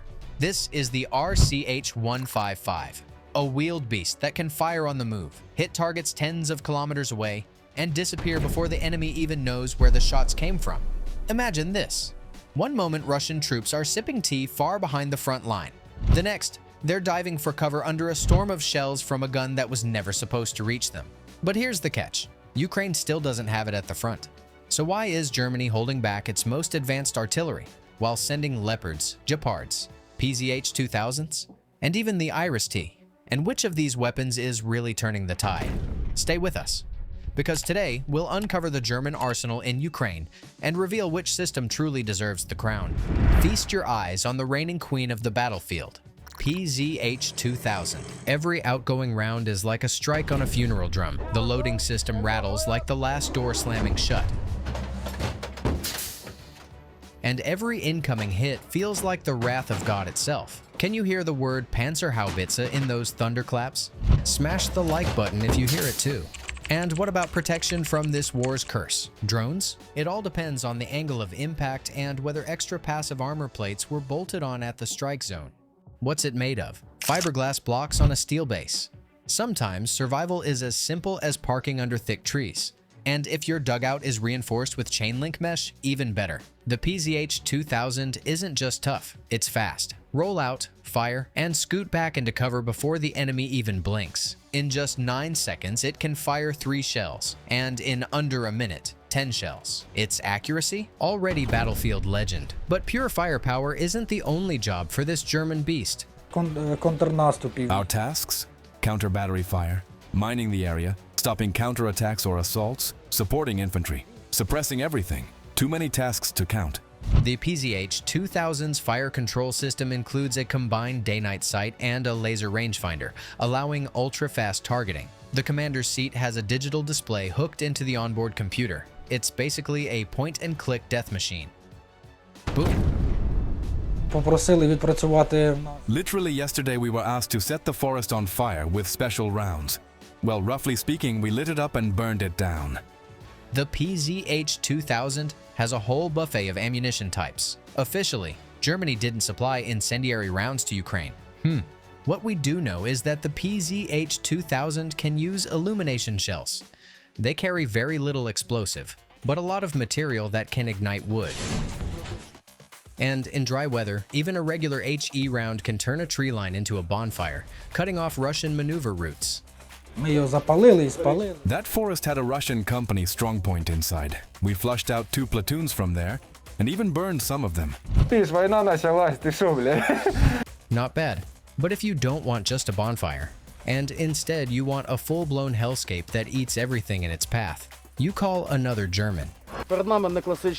This isn't the traditional American one, but the German version, the Mars II MLRS. This tracked launcher, built on the chassis of an American M2 Bradley IFV, is basically a licensed copy of the US M270 MLRS, with a few tweaks. For one, the Mars II is about 1.8 tons heavier than the M270. Guess why? Right, the German system got a beefed-up aluminum crew cabin with overpressure ventilation, giving the commander, driver, and gunner a rare gift on the front: comfort and protection. Honestly, that's a very German kind of improvement. It also comes with an automatic nitrogen-based fire suppression system, and instead of hydraulic drives, Mars II uses an electric launch drive system. Faster, cleaner, easier to maintain. Finally, the European Fire Control System, EFCS, allows precise control of each rocket and supports nearly every modern munition. Nearly. Because Germany signed the Cluster Munitions Convention, unlike the US, Mars II can't fire M26, M26A1, or M30 cluster rounds. What can Ukrainians say about such challenges? The main mission of Mars II is to destroy enemy troops and equipment concentrations, supply depots, refueling points, and command posts with surgical precision. We'll add remote mining with special rockets, suppression of air defenses, comms nodes, and artillery batteries. Missions where accuracy isn't just nice to have, it changes the entire front sector. And here, Germany gave Ukraine another ace card, Cobra. No, not the snake. Though the metaphor works, it's the counter-battery radar, a German system that figures out exactly where Russian guns, mortars, or even MLRS just fired from in a matter of seconds. How does it work? At first glance, simple. A radar beam scans the sky, searching for rounds, rockets, or shells. The moment it catches one, the supercomputer instantly plots its trajectory and backtracks to the launch point. That data goes straight to Ukrainian artillery, and a few minutes later, that launch site is reduced to scrap. But in practice, it's not that simple. A radar beam also gives away the radar's own location. That's why you'll never see Ukrainian Cobra operators in interviews or online. Russian intel has been hunting this Wunderwaffe for 3.5 years, and still hasn't bagged one. The kicker: Cobra can detect and classify over 40 artillery batteries in under 2 minutes, with a detection range up to 100 kilometers. Insane efficiency. The only drawback: numbers. Ukraine asked for 40 units, but Germany managed to deliver only 3 to 5. Still, the Germans sweetened the deal with something else. At first glance, it's just a small suitcase-sized fixed-wing drone. But, as you might guess, nothing is ever that simple. This is the Vector, an electric recon UAV built on a VTOL, vertical takeoff and landing scheme. It's got 3 engines with tilt rotors like the Osprey. The Vector UAV from Quantum Systems doesn't need a catapult. It literally launches from the hand. Just grab it, lift it, and whoosh.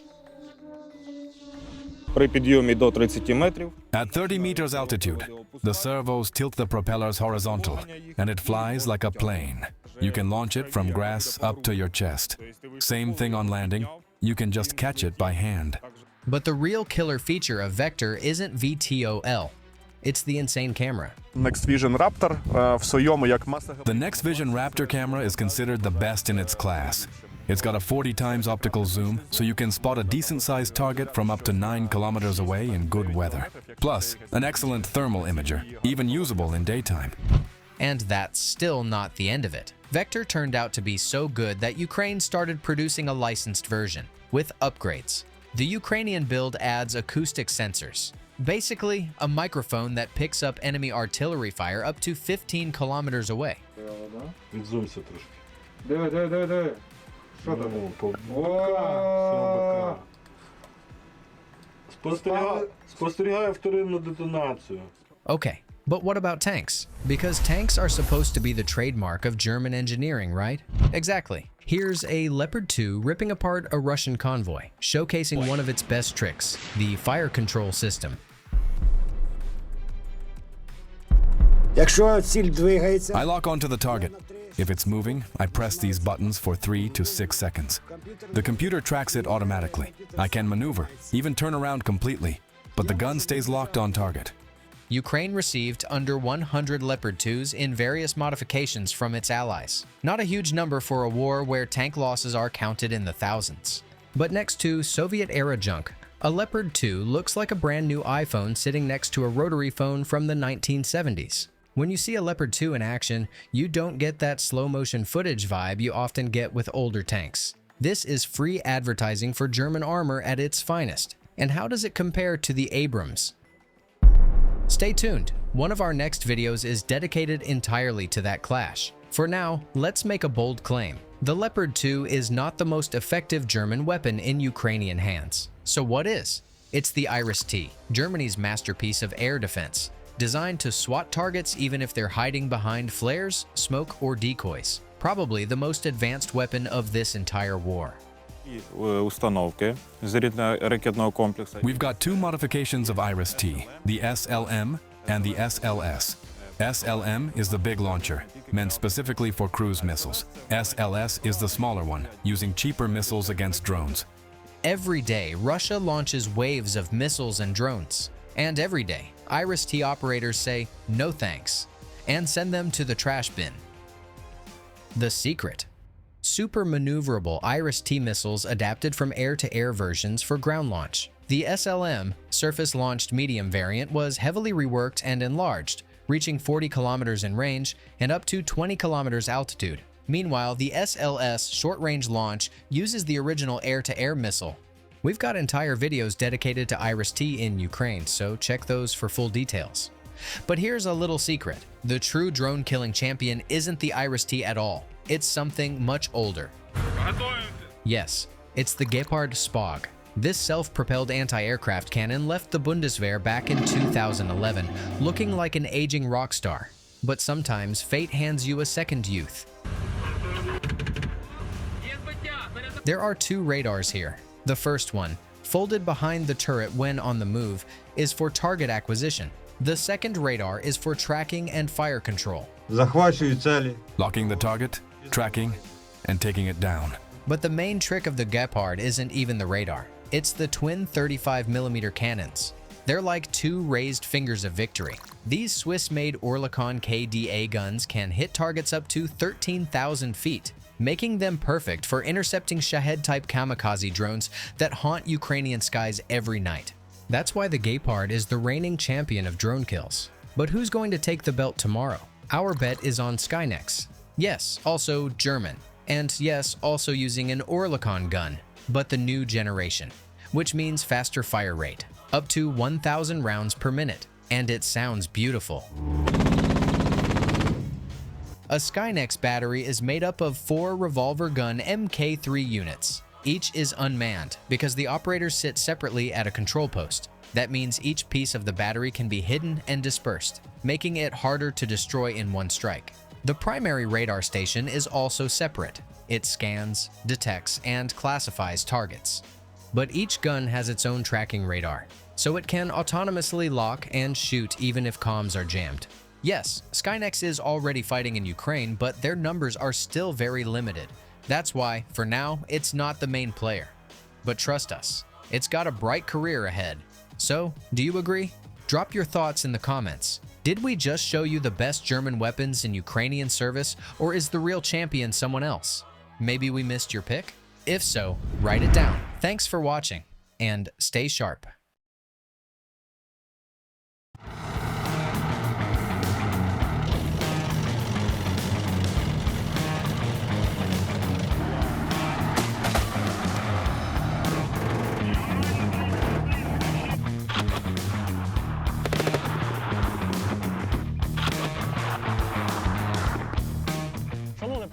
Ladies and gentlemen, right below me you can see the German infantry fighting vehicle, the Marder, nicknamed the German Martin. And on the rear of this IFV, you can spot the red and white flag of the 100th Separate Mechanized Brigade, the unit that has these German vehicles in service. Thanks to them, today we'll get to talk to the guys who actually fight in this beast. Volodymyr, you're the commander of this Martin's crew. First off, you're leaning right now on its gun.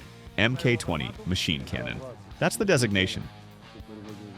It's a 20mm weapon, fires both HE frag and AP rounds. A brutal piece of kit?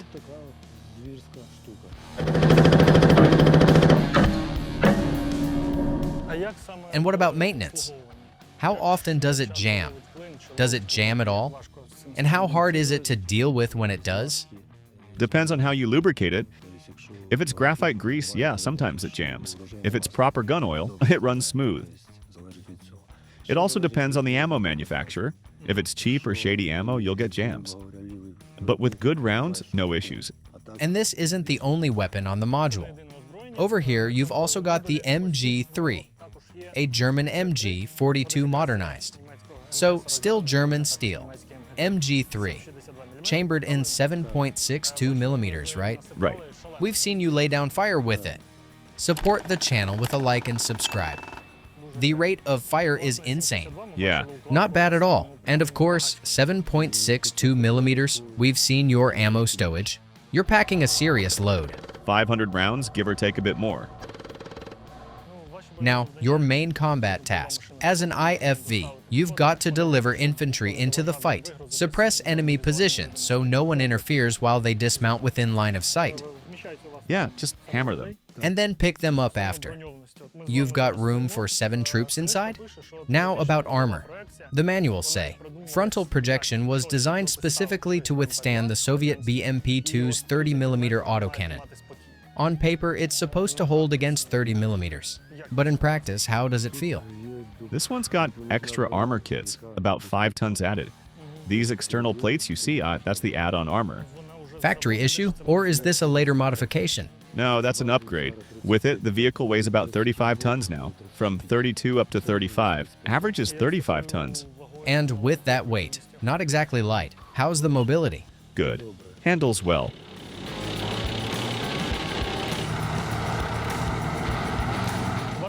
Worth noting the German obsession with detail. Beyond things like locks and latches being proprietary, they even thought through small practical stuff like these anti-slip squares and rectangles on the hull. Thanks to them, you don't slip and eat dirt.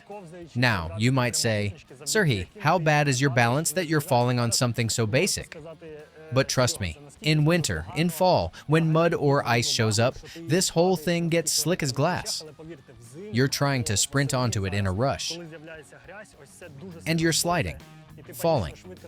With these grip plates, you feel solid and confident. Everything is in the details.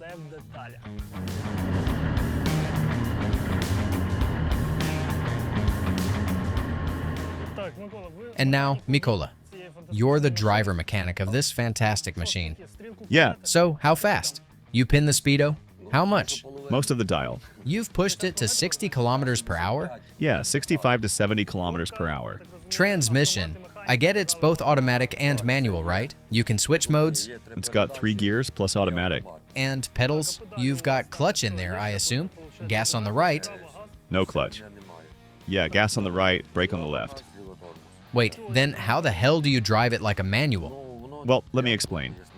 You put it in second gear. It drives like an automatic, just won't go beyond second. Same if you slot third, it won't go higher than third.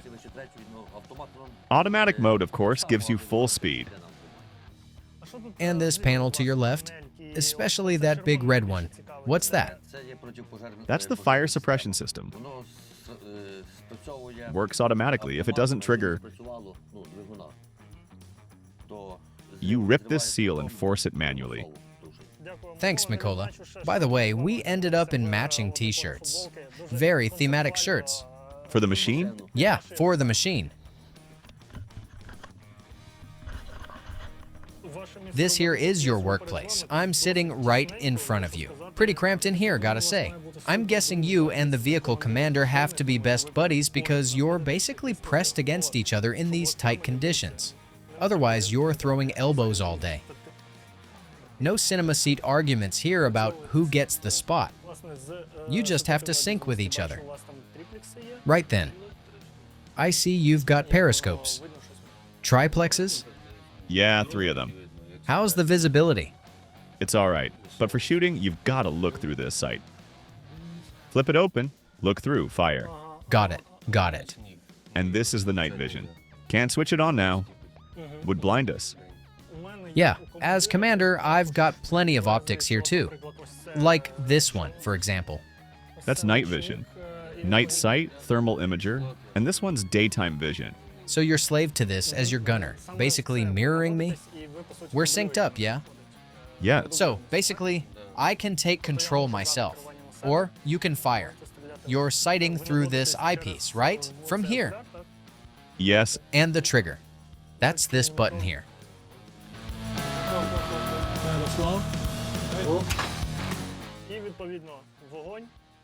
This one is single fire with the cannon, and this one's burst fire.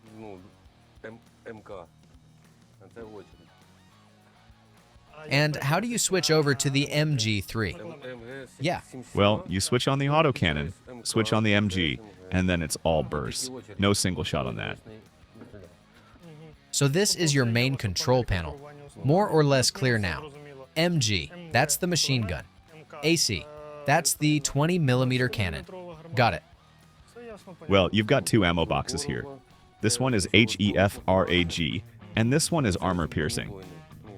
I just switched it, so it's probably AP loaded now. Yeah, makes sense. Damn, what a brutal sound. So here are 2 boxes. This one's HEFRAG.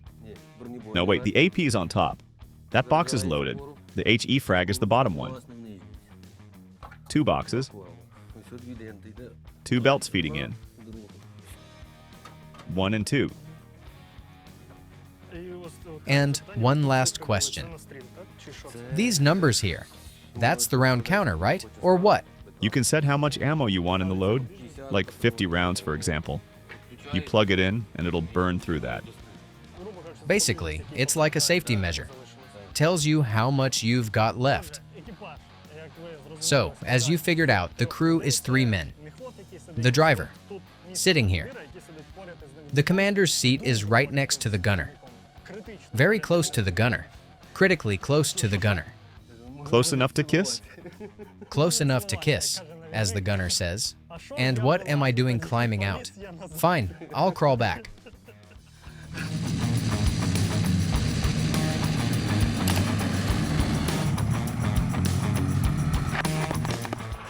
When it comes to small human details, you might not notice at first.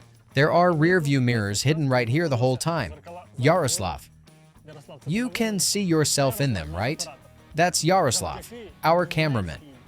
Thanks to German Rheinmetall Tech, you're seeing our cameraman Yaroslav and the 100th Mechanized Brigade. They can haul infantry and crush the enemy. Tell me that's not a hell of a machine.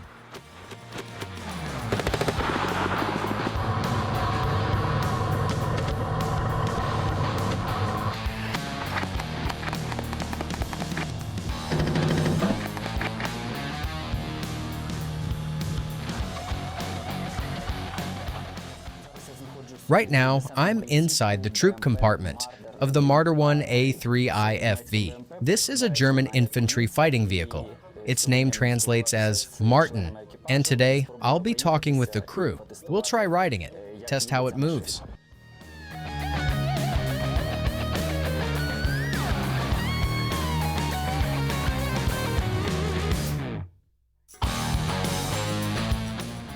We're heading out now for live fire exercises as part of the crew. Was it hard to learn this vehicle? For the operator, not really. This is my workstation. I control the turret from here. It rotates a full 360 degrees, both left and right. Ammo is fed in right here. This is the lever we use to feed it. So you actually load the cannon from this very spot? Yes, right here. Instructors train us well. They help, they explain everything. It's easier to work when you have that sense of unity, a kind of brotherhood. It's still an IFV, just like ours, but I like the gun more and also the armor protection. Why the gun? What makes it better? It's simpler to operate, easier to load, fewer jams, and the rate of fire is much better.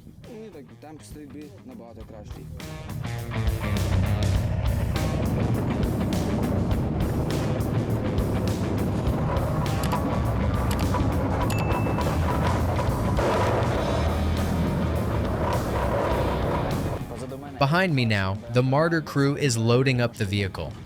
And today, we'll be going into live fire. Fire!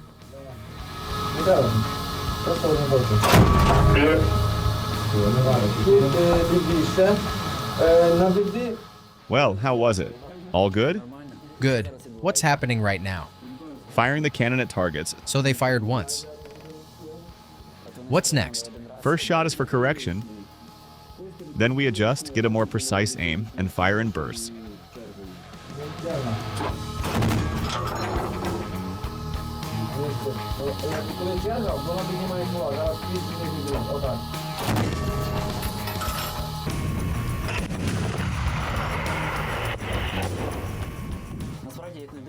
Strangely enough, inside the troop compartment, the cannon fire doesn't sound that loud. You can actually sit here without ear protection, and it's fine.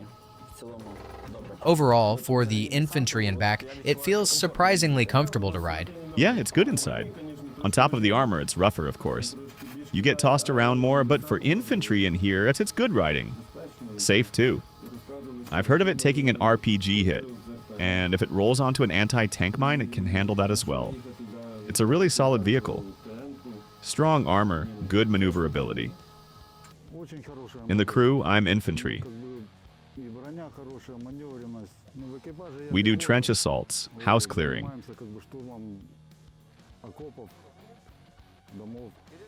I've got 6 kids, 3 girls, 3 boys. I promised them I'd take them to the sea in Hennichesk. Gotta keep my word.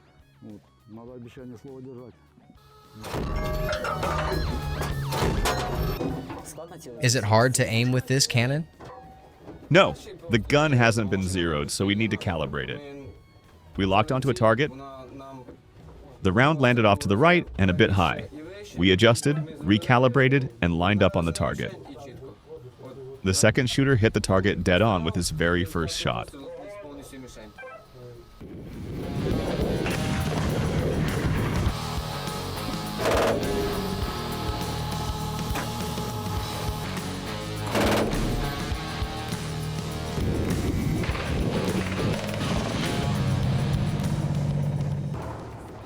Firing session complete. Heading back to the start line.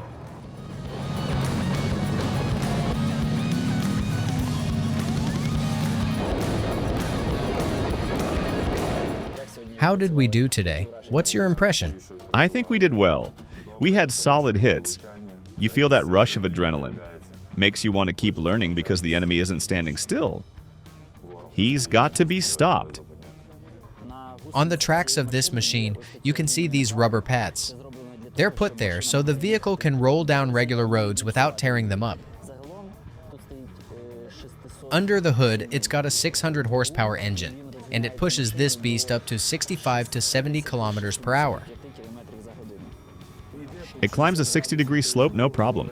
Powers right up, doesn't even feel the load. On flat terrain, it drives perfect. You can even spin it around in place. The machine's got both an automatic and manual transmission. 3 gears forward, 3 in reverse. So what do you have in there? A steering wheel or levers? A wheel. You drive it like a car. Only when you're backing up, you're turning the vehicle left, but you've got to turn the wheel to the right. We asked the Marder's driver to explain to me how to control this IFV, and I'll try driving it myself. I've got 0 experience driving IFV's cars, yes. So let's see how easy it is to pick this up. Tell me what I need to do. You drop this lever down and push it in. That starts the whole machine.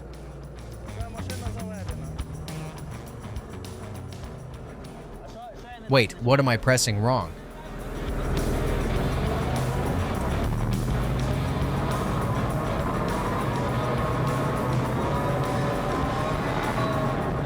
slow down before potholes.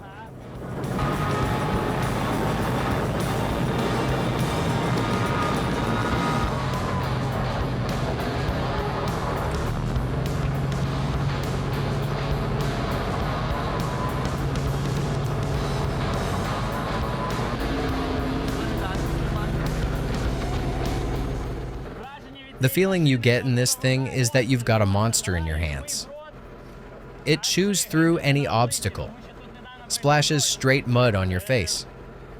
Rain just passed through here. You can feel the raw power of German armored engineering. During training, the troops studied this new machine. They got familiar with its layout, its systems, learned what it's capable of. And now, today, they're completing exams in full and are ready to carry out combat missions. From my side, I'll say this. Either the training program worked perfectly, or it just so happened that the men came in motivated,